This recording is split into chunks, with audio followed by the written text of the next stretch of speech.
Hi guys, welcome to this short tutorial we've put together for puredancemastering.com. We're going to show you how we made and used the Haas delay effect, which is a rack for Ableton Live. The Haas delay is basically a psychoacoustic effect which occurs when we have two audio sources coming from our left and right at slightly different distances. So in the real world, that means that there's a slight delay in the audio channels or the audio sounds reaching our left and right ear. So what we've done is we've tried to replicate that in Ableton using a rack. So what we've got here is two channels, left and right. The right channel completely unaffected, so it's just coming out as what we would normally hear from the speaker. We've got the right channel with a delay with the left and right linked, and the time set to milliseconds, which we have mapped to this macro knob over here. So we can use that to set the number of milliseconds that the right channel comes through delayed in comparison to the left channel. So we're hearing them at a slightly different or playing at a slightly different time from each other, which is what creates the effect. What we've also done is we've put a frequency shifter, which we've set the frequency to over here. You can turn it on and off. You may or may not want to use it. Basically what this does is gives the right channel a slightly different pitch than the left, which adds different texture to it, and also helps to eliminate any phase issues, because if we've got two sounds which are coming out from the left and right speaker, the sound waves playing at different times can have a little bit of a phase issue, which means there's some odd artifacts or odd effects that come from that, which we'll probably hear in a minute as I let you hear it. So that's the basics of it. I'm going to start playing it now and let you hear what it sounds like, and while I'm doing that I'll talk you through some of the other parameters that we've got set up here. So the dry sound that we've got, which is just a drum loop here, I've got a kick drum in this channel, but we're just going to affect the drum loop. This is the drum loop that we're affecting, and this is it dry. So right now we've got the delay set to 10 milliseconds. We really want to have it set somewhere between 1 and maximum 35, but we'll let you hear what this sounds like.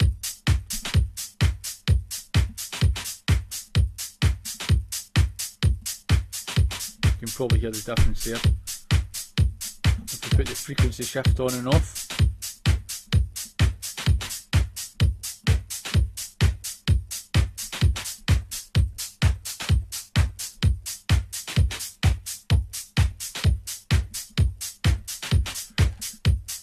you can use that to taste, but you probably don't want to go too crazy with it. So the next effect we have here is the high pass filter. Now the high pass filter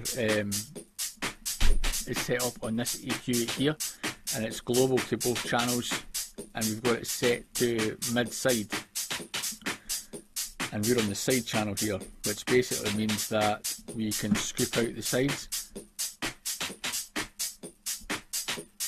and it makes anything that we've scooped out, anything below that range, is played back in mono.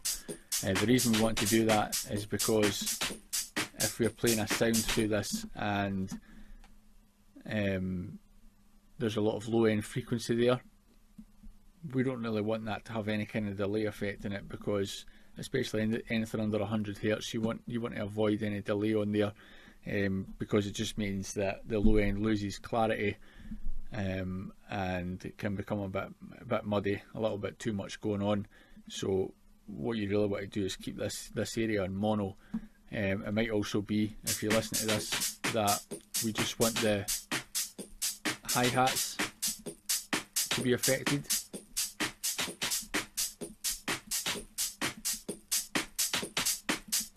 So you can move that up there just so it's the hi-hats, or you can just set it anywhere else you want, depending on the sound that you're using. The next control we've got here is the stereo width. The reason that we've got this here is because like we had mentioned before, there can be some issues with phase cancellation. You can probably hear that down at 1 millisecond. We've got a bit of a phase effect going on there. You wouldn't hear it when we're playing through both speakers, but the reason that you want to take that into account is because, especially if you're making a dance track, most bars and clubs will play your music back in mono systems. So hopefully if your track's going to get signed and get played out anywhere, it's going to be played back in a mono system, and if that's the case, you need it to sound okay in mono. So when we're using this kind of effect, we just want to make sure that we're not affecting the sound too much when it's going to be played back in mono. So sometimes I'll have that set down to mono, stereo width at 0%.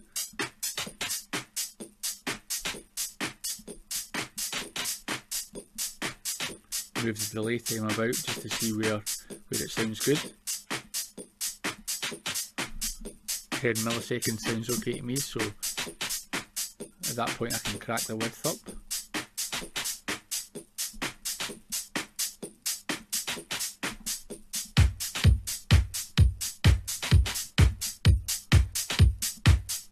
And you can hear that it just spreads it out a little bit, gives it a little bit of width. We've got a gain control here, which is on the utility plugin at the end. The reason we've done that is because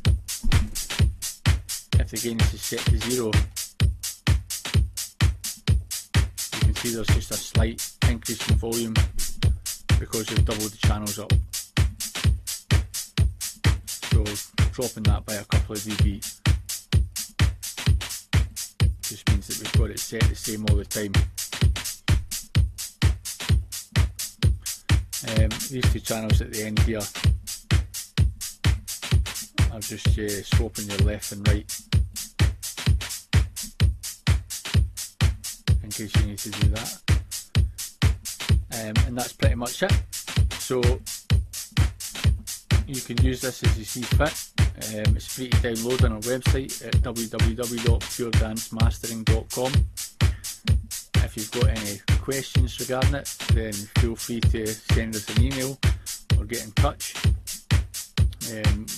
We're also going to be making a few other racks that we're going to give away for free download as well, so we'll put a link to our Facebook and Twitter pages there, our website as well, and you can check back and we'll have new ones up with videos like this describing how we're going to use them. So if you find it useful, then hopefully you find them useful as well. Thanks for listening and watching, and I hope you enjoy it.